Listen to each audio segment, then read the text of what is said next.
योगी जी संत हैं, इसलिए उनके ऊपर इस प्रकार की चीज़ें कैसी करना। अभी अखिलेश यादव को मैं काफ़ी समय से देख रहा हूँ, वो हमारे योगी जी के प्रति कितनी असल भाषा का प्रयोग करते हैं। या योगी जी मुख्यमंत्री हो गए तो आप संतों को अपमानित करेंगे, तो अखिलेश यादव को तो खुलेआम आकर के माफी मांगनी चाहिए। नमस्कार, स्वागत है आपका टोटल अपडेट न्यूज में। इस समय मौजूद हम नोएडा में और हमारे साथ अंतर्राष्ट्रीय हिंदू सेना के राष्ट्रीय अध्यक्ष श्री महंत आदित्य कृष्ण गिरी जी हैं, जो कि अपने सवालों को लेकर हमेशा चर्चा में रहते हैं। आइए उनसे बात करते हैं। गिरी जी, आपका स्वागत है। धन्यवाद।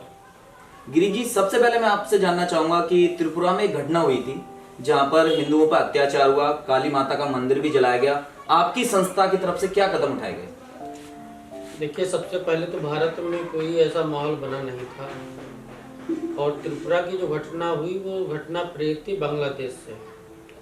तो मैं तो ये मानता हूँ कि ऐसा होना नहीं चाहिए कि बाहर अगर किसी देश में किसी प्रकार की इस प्रकार की घटनाएं होती हैं, लोगों को जिंदा जलाया जाता है, मंदिरों को तोड़ा जाता है, तो उसकी प्रतिक्रिया आखिर भारत के मुसलमान क्यों करते हैं? क्या भारत का मुसलमान पाकिस्तान और बांग्लादेश से शिक्षा लेता है कि वहाँ जो जिस प्रकार से हिंदू समाज के ऊपर जो जुल्म हो रहा है, जो जातियाँ हो रही हैं, उसी प्रकार से भारत की स्थिति को भारत में भी यही स्थिति पैदा करना चाहते हैं। और आप देखिए कि जैसे कि वहाँ हिंदू मंदिर तोड़े गए, मंदिरों को नष्ट कर दिया गया बांग्लादेश में, ठीक इसी प्रकार से इन लोगों ने काली माता के मंदिर को जलाया।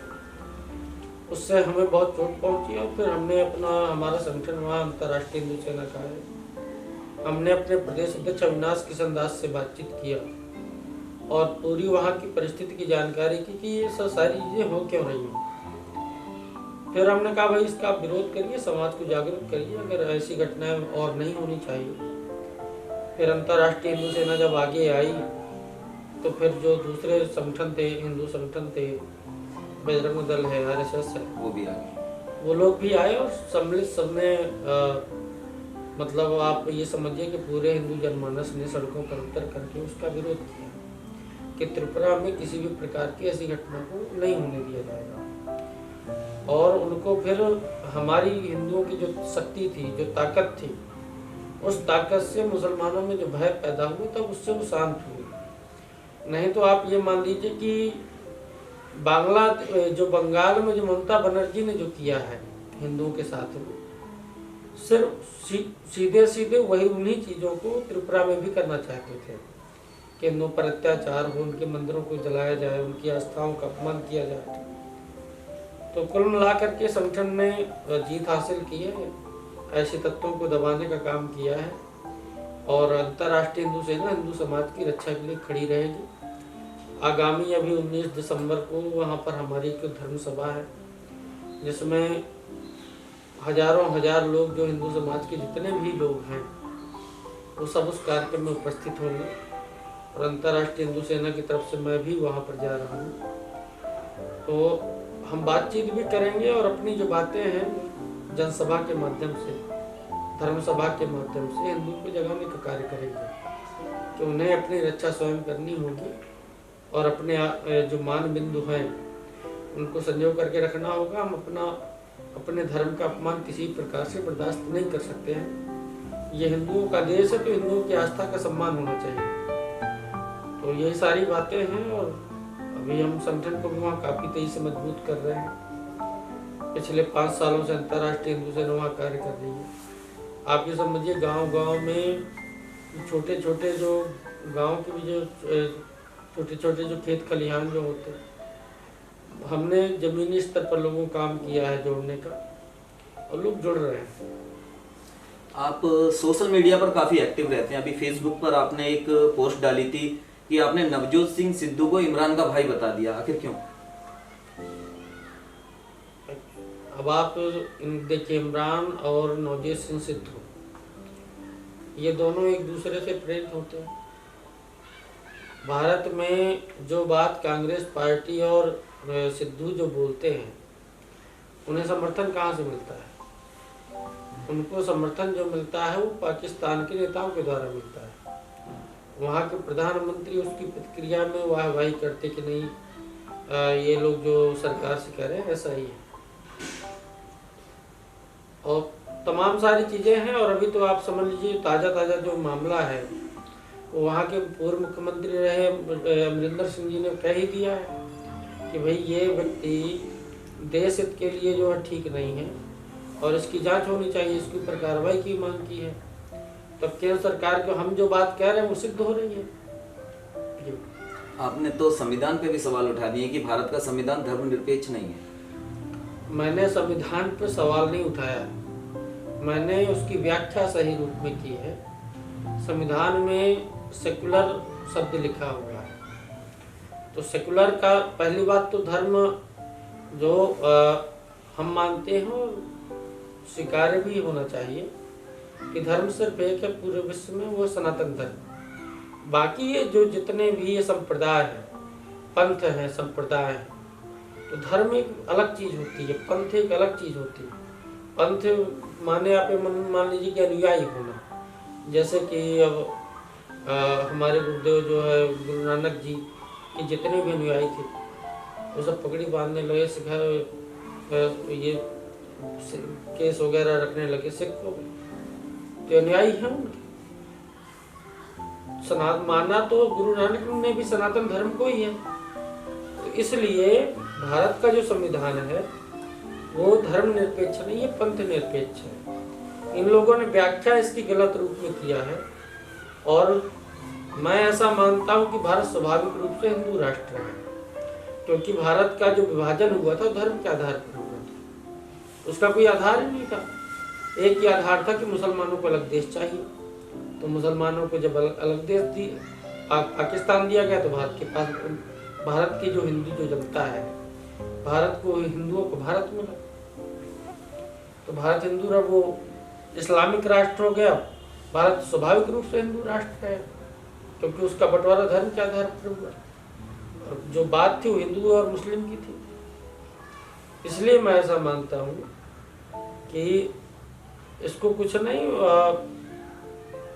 हमें सबको स्वीकार करना चाहिए, सहज हृदय से स्वीकार करना चाहिए कि भारतीय जो संस्कृति है, जो परंपराएं हैं हमारी, जो हमारे अनुशासन है, जीवन जीने की शैली है, वो सनातन से प्रभावित है। तो सनातनी राष्ट्र हिंदू राष्ट्र तो है ही भारत, इसमें कोई शक नहीं होना चाहिए किसी को। अगर किसी को शक है तो वो भ्रम अपना दूर करें। जैसा कि आपने कहा है कि कोई किसी को भी मान सकता है, आपने एक सवाल और उठाया है कि लाल टोपी पहनकर समाजवादी लोग जिल्लत जीने छोड़कर एक तिलक लगाकर शान की जिंदगी जिए, आप ऐसा कैसे कह सकते हैं? देखिए, मैं ऐसा इसलिए कह रहा हूँ क्योंकि इसके पीछे इतिहास है। ये जो समाजवादियों की जो लाल टोपी रंगी हुई है, कैसे रंगी? अयोध्या में जो हमारे जो कार सेवकों का जो खून बहाया, इनकी टोपी तो उसी से रंगी हुई है और हिंदू भाई उसको पहन करके घूम रहे हैं। तो मेरी उनको सलाह है कि लिज्जत की टोपी है, इसको पहन करके जोकर बनने की घूमने की आवश्यकता नहीं। आप गर्व से तिलक लगाइए और अपने धर्म का पालन करिए, अनुसरण करिए, धर्म की रक्षा करिए। आपने नेताओं पर भी सवाल उठाए, आपने कहा कि विपक्षी जो नेता हैं वो एक नाटक करते हैं, नाटक रूपी हैं, ऐसा क्यों? मैंने ये कहा है कि विपक्ष की के नेता जो भाषा बोलते हैं वो नौटंकी जैसी, जोकरों जैसी लगती है, नौटंकी करते हैं। आप ये देखिए कि सीधी सी बात ये है कि भारत का जो वर्तमान जो विपक्ष है, जो पहले नहीं देखा गया, इसका नया स्वरूप, नया अवतरण हुआ है। तो सोनिया गांधी के कांग्रेस अध्यक्ष बनने के बाद कांग्रेस का बहुत अलग तरीके से ही रूपांतरण हो गया। अब आप देखिए कि जितने ये भाषा जो है बोलते हैं, बयान जो देते हैं, ये जोकरों की तरह बयान देते हैं। आप स्वयं ही समझ लीजिए, किसी जनता से पूछ लीजिए कि विपक्ष का नेता कोई ऐसी भाषा बोलता है कि जिसको स्वीकार किया जाए, जिसपे लोग हंसे ना और ये ना कहें कि भाई ये क्या बोल गया। तो बोलने से पहले 1,00,000 बार सोचना चाहिए। अभी अखिलेश यादव को मैं काफी समय से देख रहा हूँ, वो हमारे योगी जी के प्रति कितनी असभ्य भाषा का प्रयोग करते हैं। राजनीति एक अलग विषय है, लेकिन उसमें संतों को घसीटना, योगी जी संत हैं इसलिए उनके ऊपर इस प्रकार की छींटाकशी करना, या योगी जी मुख्यमंत्री हो गए तो आप संतों को अपमानित करेंगे। चिलमजीवी कहना, इस प्रकार की ऊंची भाषा का प्रयोग करना एक पूर्व मुख्यमंत्री के लिए शोभा देता है? आप पूरे संत समाज को गालियां दे रहे हैं, तो ये अखिलेश यादव को तो खुलेआम आकर के माफी मांगनी चाहिए, संतों के सामने जो है गलती माननी चाहिए, अपनी क्षमा मांगना चाहिए, और इस प्रकार की भाषा का उपयोग ना करें। अगर आप जो है इस इतने नीचे गिर जाएंगे कि सबसे पहली बात तो आप एक जो मठाधीश योगी जी मुख्यमंत्री होने के पहले गोरखनाथ पीठ के मठाधीश है, और जो गोरखनाथ पीठ है वो हमारे नाथ संप्रदाय की विश्व की सबसे महत्वपूर्ण पीठ है। वहाँ गुरु गोरखनाथ की समाधि है। उस पीठ के महंत को आप इतनी शर्मनाक भाषा का प्रयोग कर रहे हैं। और दूसरी बात, अगर आप कहते हैं मैं हिंदू हूँ, हिंदू हर जगह साबित करने का प्रयास करते हैं कि नहीं हम बड़े वाले हिंदू हैं, तो हिंदुओं में सबसे पहली चीज क्या? संस्कार है। एक अगर मुख्यमंत्री के अंदर बोलने का संस्कार नहीं होगा तो देश के लोगों को प्रेरणा क्या मिलेगी?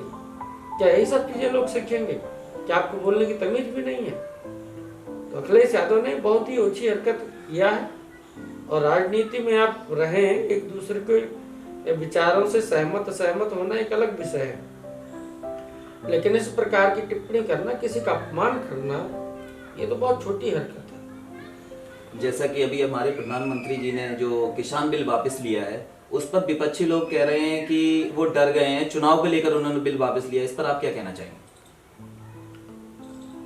देखिए, ऐसा है, किसान बिल पर तो बहुत अलग ही विषय है। पहली बात तो ये है कि इसमें क्या है कि पिछले 7 सालों में विपक्ष के लोगों को कोई मुद्दा मिला नहीं। जब उन्हें कोई मुद्दा नहीं मिला तो मुद्दे तो ढूंढते रहे, लेकिन कोई ऐसा मुद्दा नहीं मिला कि जिससे जो है आम लोगों को बरगला करके भीड़ के रूप में इकट्ठा कर देना, लोगों को लालच दे करके। इन लोगों ने क्या किया है कि ये किसान कानून जो 80% जो हमारे जो छोटे किसान हैं उनके लिए बहुत लाभकारी था। जो छोटा किसान है, जैसे मान लीजिए आज जिसके पास छोटी जमीन हो, गांव में बहुत कम रहता है, क्योंकि गांव में रहेगा तो जीवन यापन नहीं कर पाएगा अपना, उसको बाहर कमाने जाना पड़ता है। अब उसके पास में 2 एकड़ जमीन है या 1 एकड़ जमीन है, अब वो अगर अपनी जमीन गांव में आम व्यक्ति को देकर के आता है, सामान्य जो खेती करता है, वो उसको कितना पैसा देगा? 2000-3000 रुपए। अब 2000-3000 रुपए में क्या होगा उसका? मोदी जी का ये चाह रहे थे कि भाई जो छोटे किसानों की जो जमीन का जो सदुपयोग नहीं हो पा रहा है, ना तो उसको भी कुछ अच्छी आमदनी हो रही जिसकी जमीन है, और ना उसका कोई बेनिफिट हो रहा है, तो वो ये चाहते थे कि जो छोटे किसान है, किसान जो खेती नहीं करते, बटाई में दे दिया, इस प्रकार से दे दिया, तो वहां पर कंपनियां जाकर के ऑर्गेनिक खेती करेंगी, और उसके माध्यम से जो गांव के जो युवा हैं, उन गांव के युवाओं को 50-100 लोगों को रोजगार भी मिलेगा। वहां वो अपनी खेती से भी जुड़े रहेंगे, अपने घर से भी जुड़े रहेंगे, और उनको रोजगार भी मिल गया।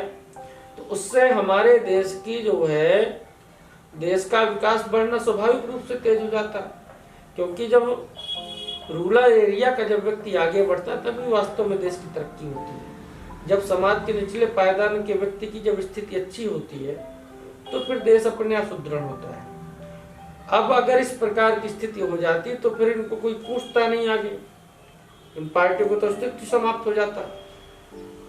किसान कानून जो थे वो देश का एक स्वरूप बदलने वाले कानून थे।